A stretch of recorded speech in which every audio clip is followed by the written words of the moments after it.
Vamos a abrir nuestras Biblias en el libro de Marcos 14:32.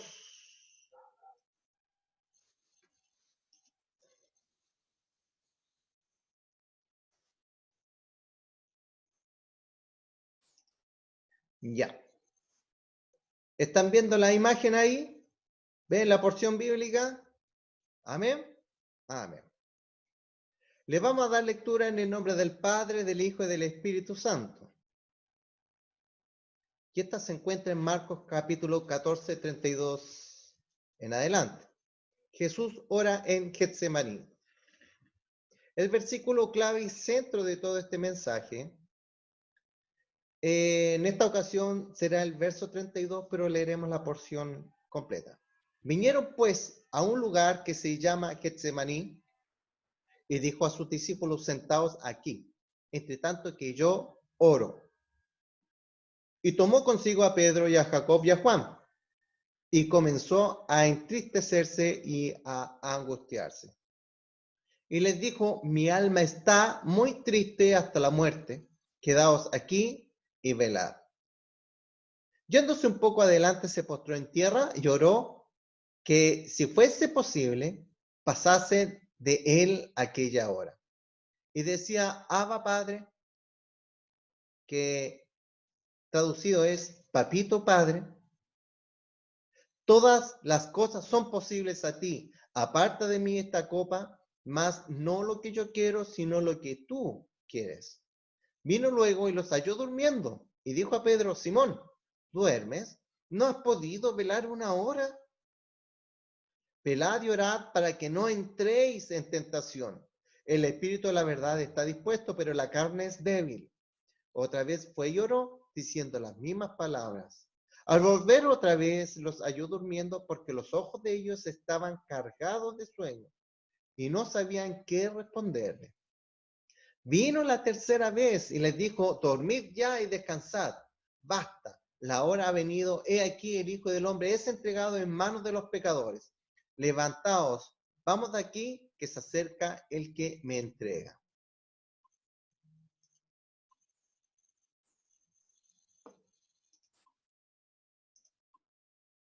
Por tanto, hermanos, tenemos un tema muy especial, que posiblemente usted ya lo ha escuchado, pero hoy en día, en momentos de aflicción, en momentos de problema, Jesús nos enseña algunas cosas esenciales en nuestra vida como cristianos. En Mateo 26:36, Marcos 14:32 se menciona el mismo huerto llamado Getsemaní. ¿Por qué se llamaba Getsemaní? ¿Debido a qué? ¿Por qué se llamaba este huerto Getsemaní? ¿Alguien lo sabe?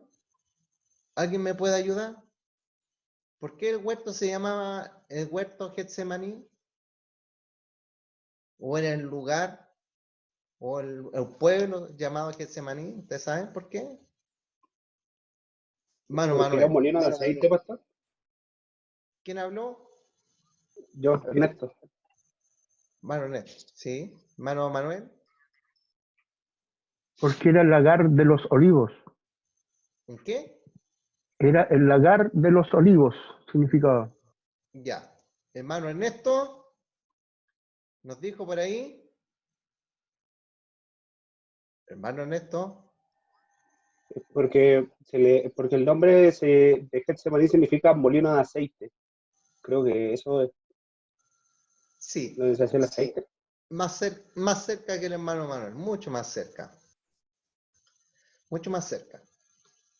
La palabra Getsemaní en griego es Getsimani. Getsimani. Esta palabra es de origen caldeo y significa prensa de aceite o aceitunas. Prensa, ¿ya? Claro, lagar quizás es una palabra muy antigua y anda por ahí, ¿verdad? Recordemos que las uvas también las prensan para sacarle el jugo y empezar a hacer vino. Pero acá esto es distinto, muy distinto, y el prensado inclusive, que las uvas también tienen que ser prensadas, pero este prensado es distinto al de las uvas, por una cualidad en que la pepa o el cuesco de la aceituna es muy dura. Reflejando nuestra vida espiritual con una aceituna, lo más duro que nosotros tenemos es el cuesco, por hermano. A veces somos de cuesco duro. ¿Y sabe lo que hace el Getsemaní?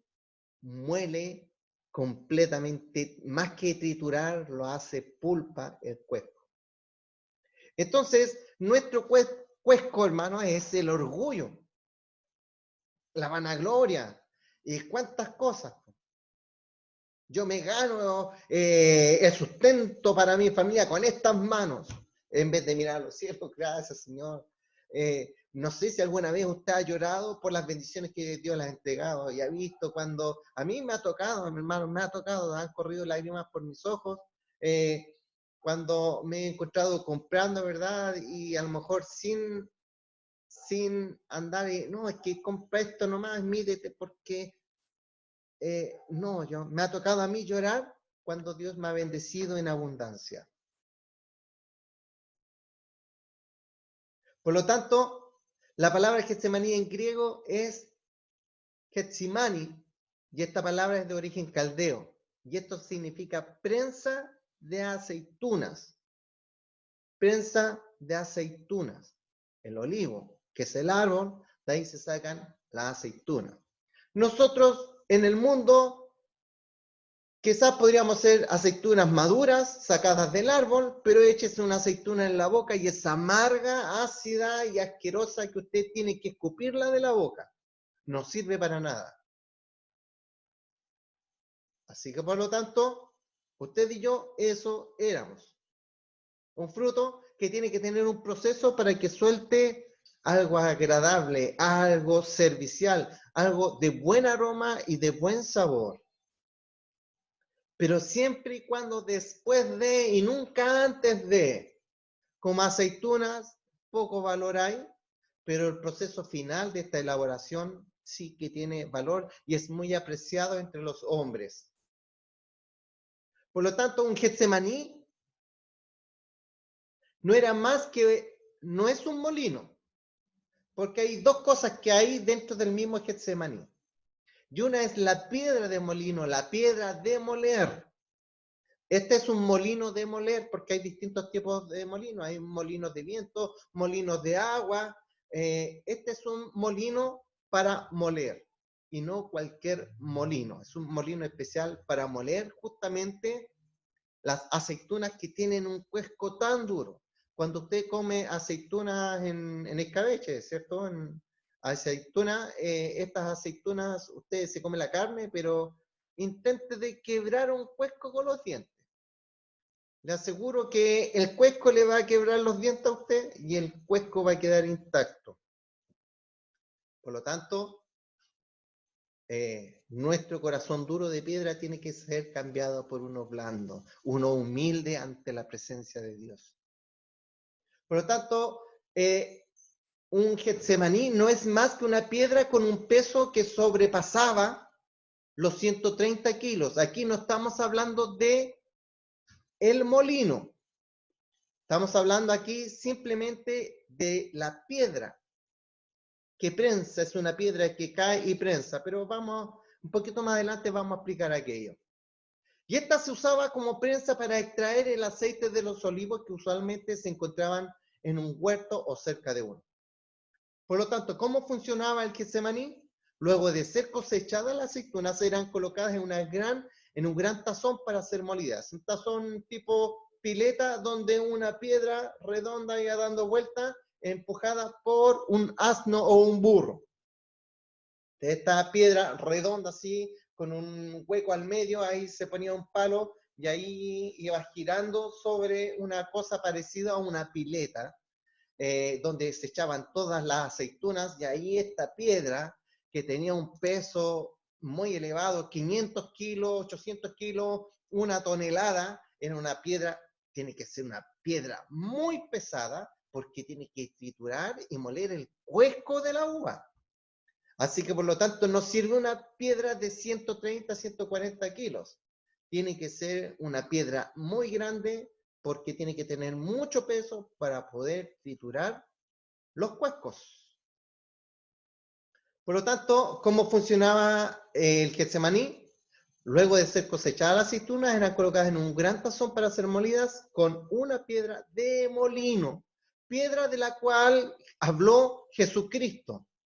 Y Jesucristo también se refirió a esta piedra de molino, no al Getsemaní, a la piedra del molino. Y citamos en Mateo 18:6, nos dice, pero cualquiera que haga tropezar a uno de estos pequeños que creen en mí, mejor le será que le cuelguen al cuello una piedra de molino de asno y lo hundan en lo profundo del mar. Le es mejor a ese hombre, a ese tipo, que haga tropezar a uno de estos pequeñitos, a uno de los míos. Oye, te conviene más, amárrate una piedra de molino de asno, y tírate a la profunda del mar. ¿Sabes qué? Eso es mejor. Eso es mejor. Por lo tanto, Jesucristo se refirió a esta piedra del molino, la que procesa la aceituna, el olivo, y que lo convierte, después de moler todo esto, lo convierte en una pasta, en una pulpa. Al dar la vuelta a la piedra del molino, la cual era movida por un burro, porque esta era muy pesada, la piedra rodaba sobre las aceitunas y las molía hasta hacerlas pulpa. La pulpa era recogida de cestas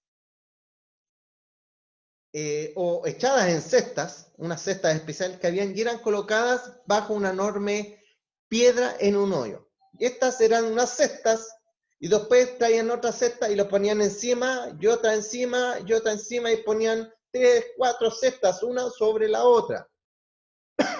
Y bajo esta cesta había una superficie o una piedra que tenía un hueco abajo en el suelo y las cestas encima, y la piedra, había una piedra como de 140, 150 kilos sobre estas cestas, y esa piedra bajaba y aplastaba las cestas de la pulpa de aceituna, y eso que empezaba a chorrear y a caer era el prensado de aceite. Espero que haya quedado claro este concepto. Por lo tanto, la pulpa era recogida en cesta y colocada bajo una enorme piedra, en un hoyo el cual se conocía como Getsemaní, con el que se empezaba a extraer por el enorme peso el aceite. Bajo esta gran presión, el aceite de las aceitunas fluía de las canastas hacia un hoyo que estaba abajo de todo esto. Los grandes pesos y las vigas usados para prensar el aceite, porque esta piedra tenía que levantarse y bajarse. ¿Sobre qué estaba sostenida esta piedra? Sobre cuerdas, sogas y vigas, unas vigas de madera muy fuertes, muy robustas, para poder levantar y bajar estas piedras de enorme peso, 140, 150 kilos. Por lo tanto, toda esta piedra, la piedra, la viga, ese hoyo que estaba abajo por donde escurría y se almacenaba el aceite, todo este conjunto, toda esta pieza, se llama Getsemaní, que en otras palabras es prensa de aceite, prensa de olivo. Todo este conjunto es llamado Getsemaní. Y el huerto de Getsemaní, ¿por qué se llamaba huerto de Getsemaní? Es porque justamente en ese huerto, en ese lugar, había una prensa de aceitunas. Había un Getsemaní. Por lo tanto, podía haberse llamado el Monte de los Olivos, pero no, un lugar llamado Getsemaní es porque había una prensa en ese lugar y le daba el nombre al huerto. Por lo tanto, se acostumbraba que el primer aceite que se extraía era usado para diversas situaciones. Y aquí también, en cierta forma, espiritualmente, la palabra de Dios habla a tu vida y a mi vida. Tenemos 3 prensados de aceite de oliva. Está el extra virgen, el virgen y el de tercera categoría. Hay 3 categorías. El primer prensado se prensa, ¿cierto? Se prensó y todo el aceite que chorreó y cayó y se almacenó, ese es el primer prensado y es el de mejor calidad, de mejor sabor, es lo mejor, lo primero. Después que se sacó, ¿verdad?, todo ese aceite y se guardó ya en botella y se almacenó, viene el segundo prensado. Nuevamente se vuelve a prensar aquello y cae y sale nuevamente, suelta aceite, pero este aceite ya es de menor calidad. Y se saca y se almacena nuevamente este aceite en otras botellas o en otras vasijas y se le rotula aceite de segundo prensado. O sea, de segunda calidad. Y nuevamente viene el último y tercer prensado. Se prensa todo esto, cae nuevamente aceite, lo que ya está quedando, y se almacena y se rotula en otras vasijas o en otras botellas y se pone tercer prensado o tercera calidad de aceite. Los 3 sirven, los 3 son útiles, los 3 se ocupan, pero los 3 no son la misma calidad. Por lo tanto, Dios te pregunta a ti, congregación de Ángel Guarelo, ¿tú eres aceite de primera, segunda o tercera calidad? ¿El Señor te ha tenido que apretar más de 2 veces? Porque en la primera no quisiste soltar buen aceite, así que te tuvo que apretar de nuevo. Y no aprendiste la lección y nuevamente a pensarte una tercera vez hasta que soltaste por fin aceite. ¿Qué calidad de aceite somos? ¿Soltamos el primer aceite al tiro? Porque ahí está, Dios trabaja, tiene que trabajar con nosotros. Los 3 aceites tienen utilidad, los 3 sirven. Pero miren lo que nos dice, en cierta forma, la Escritura, que se acostumbraba que el primer aceite que producían los israelitas era de primicia, porque era el mejor aceite, ese va de primicia al templo, va de primicia a los sacerdotes, va de primicia a la casa del rey. El primer aceite se ofrecía y no quedaba en casa porque lo mejor era de Jehová. Recuerden que Jesucristo es el primogénito de los muertos, como hablábamos en el estudio, es el primogénito de los muertos. Así que lo mejor es lo que va primero al Padre y después vamos nosotros, vamos el resto nomás. No importa, no me interesa yo ser el resto. Subiendo con Dios, por lo menos en ese sentido, estamos bien. ¿Verdad? Entonces, los israelitas acostumbraban esto, que el primer aceite extraído, el primer aceite, ¿verdad?, que salía, el extra virgen que le llaman, es el de mejor calidad. Por lo tanto, con este aceite que se extraía, el primero, el de mejor calidad, era usado para ungir y dedicar a los reyes, sacerdotes y profetas. No se podía por ningún motivo ungir a un rey, ungir a un sacerdote o a un profeta con aceite de segundo o tercer prensado. No se podía.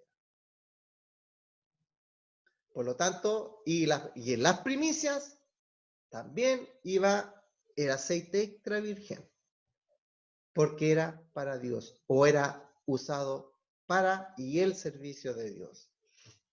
Por lo tanto, los evangelios, tanto Mateo como Lucas, dan testimonio del sufrimiento, el estado de ánimo, la agonía y el enorme peso que debió llevar el Mesías Jesucristo. Por causa del pecado de la humanidad, por causa del pecado tuyo y mío. Inclusive él hace 2000 años atrás hizo el sacrificio por el pecado mío y tuyo de 2000 años después. También por esos pecados también pagó. Y si pasan 1000 años más, por esos pecados también. hasta que se levante la gracia, hasta que se acabe el tiempo de los gentiles sobre la tierra. Por lo tanto, estamos viviendo en la era cristiana que aún no termina. Y Él murió, ¿verdad?, por aquellos. Él dio lo mejor de sí por nosotros. Y debido a esto, a que por nuestras culpas, nuestros pecados, este gran peso, esta gran piedra, prensó a Jesucristo y extrajo de Él lo mejor. Por lo tanto, en este estado de agonía, estado de ánimo muy malo, el enorme peso psicológico, físico y todo lo que estaba viviendo, que tuvo que llevar Jesús por nuestra culpa, la cual lo molió, lo aplastó hasta que brotó de él, porque fue molido a palos. Fue molido a palos. Y este gran peso social, cultural y todo lo que él tuvo que soportar, no quedó nada más que de él, tenía que brotar sangre, brotó sangre. Por lo tanto, tiene un gran significado cuando él iba a este lugar, a Getsemaní, a orar, porque esa prensa significaba y era comparado a él, a la vida de Jesucristo. Lo que él tuvo que padecer, lo que él tuvo que sufrir, es comparable a la prensa de Getsemaní. Es el pecado que nos presiona y tiene que sacar lo mejor de nosotros. Sí, porque imagínense que Jesucristo derramó sangre por todos nosotros en circunstancias en que Él fue molido, fue transgredido, fue pasado a llevar, fue humillado, fue mutilado. Y en ese momento en que Él es afligido, es mutilado, es humillado y asesinado injustamente, en ese momento en que Él da lo contrario. Si alguien le hace algo a su hija, a su hijo, a su esposa, usted y yo quizás buscaríamos venganza. A este no se la perdono, no se la voy a dejar pasar. En cambio, Jesucristo en la cruz, chorreando y botando sangre por todas partes, así a lo mejor los ojos ni se le veían de lo hinchado que estaba, y con las espinas que le cruzaban el cuero cabelludo en su cabeza, levanta su vista al cielo y habla con Dios el Padre, le dice: Padre, perdónalos porque no saben lo que hacen. Ahí Jesús está soltando aceite de oliva extra virgen. Está soltando lo mejor y recibiendo la presión del pecado, recibiendo el castigo, que ese castigo tenías que haberlo llevado tú. Yo tenía que haber llevado ese castigo, ese peso, ¿verdad? La ira de Dios, la ira de Jehová tenía que haber caído sobre nuestras vidas. Por lo tanto, la ira de Jehová cayó sobre su propio Hijo, sobre Jesucristo. Y en esos momentos y en esas condiciones, Él soltó lo mejor, la esencia que hay dentro de este hombre, la esencia que había dentro de Él, soltó aceite del mejor aceite que pueda haber. Ahora este aceite cae sobre nuestras cabezas y es como un bálsamo para nosotros. Es como un bálsamo en mi vida, en mi corazón. Gracias, Señor, porque tú llevaste esta carga, este peso. Y ahora nosotros somos beneficiados por Jesucristo. ¿Cómo no alabarle? ¿Cómo no bendecirle? ¿Cómo no darle gracias por lo que Él ha hecho con nosotros? Por lo tanto, por causa del pecado de la humanidad, el cual lo molió y aplastó hasta que brotó del sangre, por la cual fuimos ungidos y escogidos para ser un reino de sacerdotes, del eterno Dios, tal como lo hacía un Getsemaní, ¿verdad? Así nosotros fuimos ungidos y escogidos para ser reino, un reino de sacerdotes. Tú y yo hoy en día somos un reino de sacerdotes. Pero nada más y nada menos porque de Jesucristo brotó sangre, de Jesucristo brotó lo mejor, la esencia de Él. Brotó el mejor, brotó el mejor aceite. Para que tú y yo andemos con una tremenda pinta, elegantemente vestidos como sacerdotes. Busque usted por ahí cómo se vestían los sacerdotes. Busque usted cómo se vestían los sacerdotes. Déjame decirte que tus vestiduras de sacerdocio, pero espiritualmente, son mejores, lejos mejores que las de los sacerdotes del pueblo de Israel. Son más elegantes, tienen más oro, tienen más incrustaciones de piedras preciosas. Y Jesús se llevó a Pedro y a los hijos de Zebedeo y comenzó a sentirse afligido y angustiado. Y les dijo, es tal mi aflicción, es tanta la aflicción que tengo. Discípulos míos, apóstoles, miren cómo sufro, es tanta mi aflicción que me invade, que me siento morir. Me siento morir porque Jesucristo sabía lo que iba a padecer. Quédense aquí, manténganse despiertos conmigo. ¿Saben? Jesús nos dice, por lo menos ayúdenme, estén al lado mío. Por último, un apoyo moral. Lo que Cristo quería de sus seguidores, por lo menos un apoyo moral, porque lo que Él iba a pasar, ellos no lo iban a pasar en ese momento. Pero hasta en esos momentos nosotros abandonamos y dejamos a Jesucristo solo, haciendo el trabajo solo. Déjame decirte que cuando tú tomas un ministerio, el ministerio que seas, tarde o temprano te vas a encontrar solo. La única conexión que vas a tener con Dios es la oración, en las rodillas, hincarte y llorar ante la presencia de Dios y pedirle guía, pedirle a Dios que te guíe, pedirle a Dios que sea contigo, que te ilumine, que te muestre el camino, cuál es la salida del problema que se ha levantado. En la congregación, en el ministerio y en el lugar donde tú estés.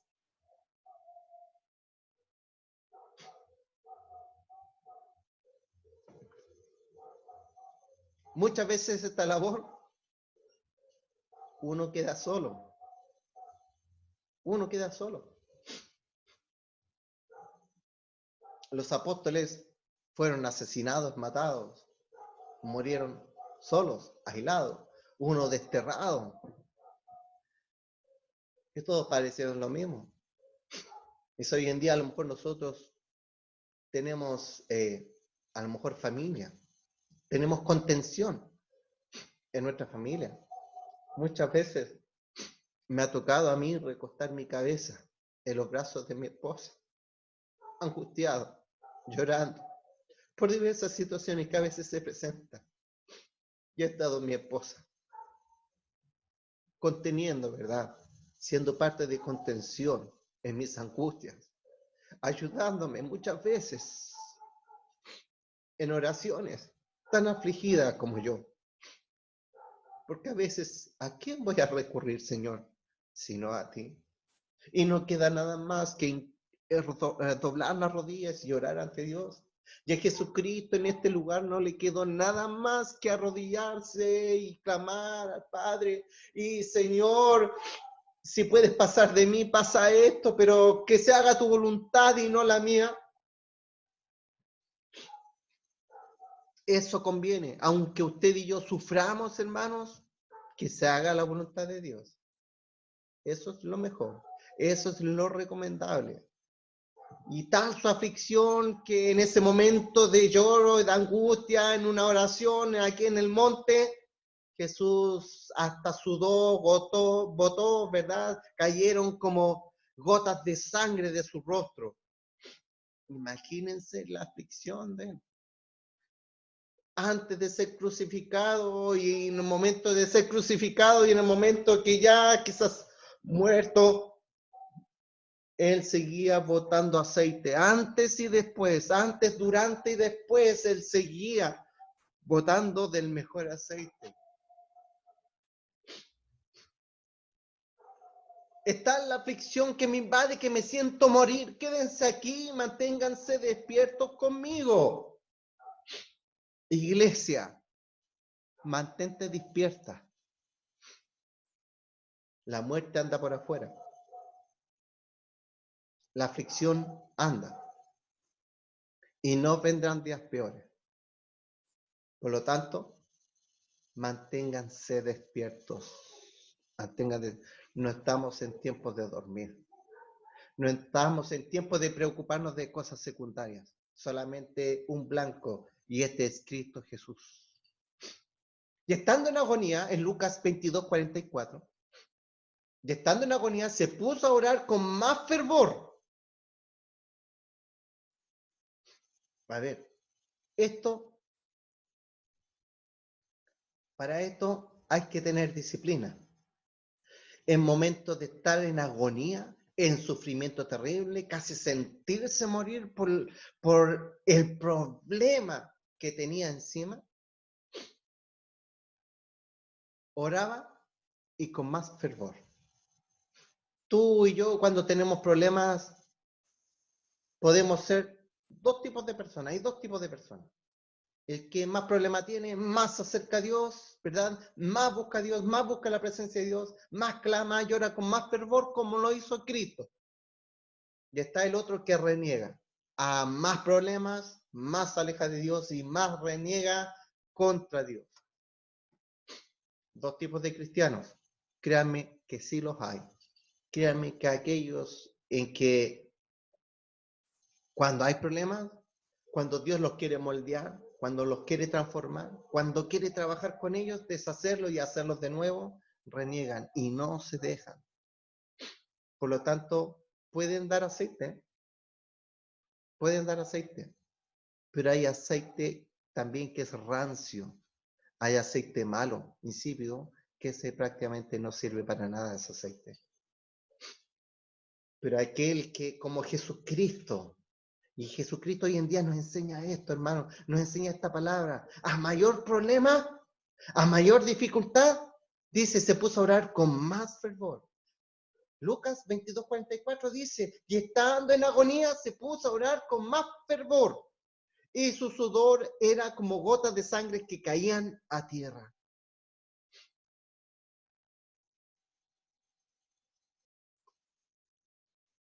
¿Y ustedes creen que Dios le habló? Envió un profeta, Jesucristo, no, mira, anda a la muerte nomás si tu padre está contigo. Una visión, un sueño, solito, orando. Quizás ni siquiera recibió respuesta de su padre, nada. Quedó solo. Quedó solo, ¿sí? ¿Ustedes no me creen? ¿Sí? Quedó solo de sus discípulos, de sus apóstoles, de sus seguidores. E inclusive su padre lo dejó solo. ¿Pero cómo? Si Dios no abandona a nadie. Jesucristo en la cruz clama, Padre, ¿por qué me habéis abandonado? Si Jesucristo lo dijo, porque Él sabe lo que estaba hablando. No es que lo dijo figurativamente, Él quedó solo. Eso es lo que hace el pecado en el hombre. Te deja aislado, solo, sin esperanza. Y Jesucristo soportó todo eso por ti y por mí. Y tuvo que soportar lo más terrible que puede vivir un hombre que cree en Dios, un hombre que habita el Espíritu de Dios dentro de uno. ¿Sabes? Lo más terrible que te puede ocurrir en tu vida es que el Espíritu de Dios se aparte de ti. Yo creo que uno puede enfermar, puede pasar lo que sea, pero para un cristiano, para alguien que conoce a Dios, que a alguien que confía en Dios, que el Espíritu de Jehová se aparte y se vaya de tu corazón y quedes vacío, esa es la tristeza más grande que puede invadir al hombre. Quedas solo, quedas vacío. Y Jesucristo tuvo que soportar esto, tuvo que pasar esto por tu culpa, por mi culpa. No creen, mi hermano, que ya le hemos dado mucho a Dios. Me refiero que le hemos dado esto. ¿No cree usted que ya hemos apaleado suficiente a Jesucristo para no obedecerles completamente, para no andar en sus mandamientos y en sus preceptos? ¿Creen ustedes que ya es basta de seguir, como dicen en el mundo, de seguir haciéndole bullying a nuestro Maestro, a nuestro Redentor y a nuestro Salvador? Nosotros debemos ser sal del mundo, luz del mundo, ¿verdad? Debemos ser ejemplos y no todo lo contrario. Por lo tanto, ahora podemos entender mucho mejor las palabras del profeta Isaías 53:5, que nos dice: mas él fue molido, como la aceituna en el Getsemaní, como la aceituna en la piedra de moler. Jesucristo dice: mas él fue molido por nuestra tremenda piedra de transgresiones, aplastado por esta piedra de molino, dice aquí la palabra, aplastado por nuestras iniquidades. Tú y yo molimos y aplastamos a Jesucristo por nuestros pecados, por nuestras iniquidades. El peso de nuestra paz cayó sobre él. Cayó sobre él. Y por sus heridas, de las cuales brotó sangre, brotó aceite, hemos sido sanados. Isaías 53:5. Por lo tanto, hermano, de esta experiencia ha salido el aceite espiritual que sana las heridas y las llagas espirituales de la humanidad. Por lo tanto, te digo, hermano, que a ti te va a tocar también, tarde o temprano te va a tocar soltar aceite. Nos toca a todos más de alguna vez en nuestra vida, pero en el caminar del Evangelio nos va a tocar soltar aceite. ¿Estamos listos para esta prueba? ¿Estamos listos para padecer a causa de Cristo? ¿Estamos listos para soltar el mejor aceite, el primer prensado, el aceite extra virgen? ¿Estamos preparados para esto? Nuestro maestro nos enseñó aquello. Por lo tanto, no tengo ninguna duda en que tú soltarás y darás el mejor aceite, el primer aceite y el mejor aceite. Este es para Dios. Esto es ofrenda para nuestro Dios. Por lo tanto, Dios bendiga su palabra en nuestras vidas y Dios bendiga esta palabra que ha iluminado nuestros corazones hoy en día.